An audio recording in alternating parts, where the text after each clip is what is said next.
حضرت علی: کسی کے لیے حد سے زیادہ پریشان مت رہو، کیونکہ اگر وہ تمہارے حق میں بہتر ہوگا تو تمہیں ضرور ملے گا۔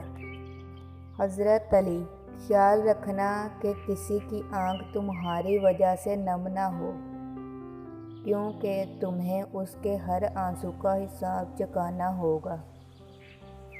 حضرت علی: کبھی اس کو نظر انداز نہ کرو جو تمہاری پرواہ کرتا ہے، ورنہ کسی دن تمہیں احساس ہوگا کہ پتھر جمع کرتے کرتے تم نے ہیرا گنوا دیا۔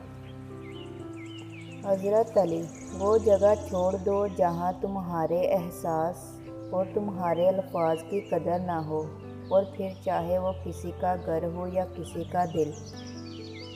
حضرت علی: انسان کا سب سے بڑا اور بہترین عمل معاف کرنا اور بھول جانا ہے۔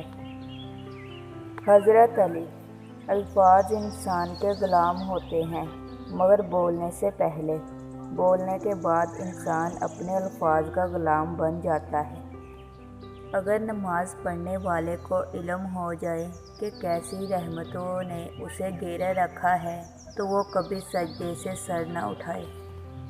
حضرت علی: اگر دنیا فتح کرنا چاہتے ہو تو اپنی آواز میں نرم لہجہ پیدا کرو، اس کا اثر تلوار سے بھی زیادہ ہے۔ حضرت علی: اللہ تمہارے دل سے کسی چیز کا خیال تب تک نہیں نکالتا جب تک تمہارے نصیب میں اس کی ملنے کی گنجائش رہتی ہے۔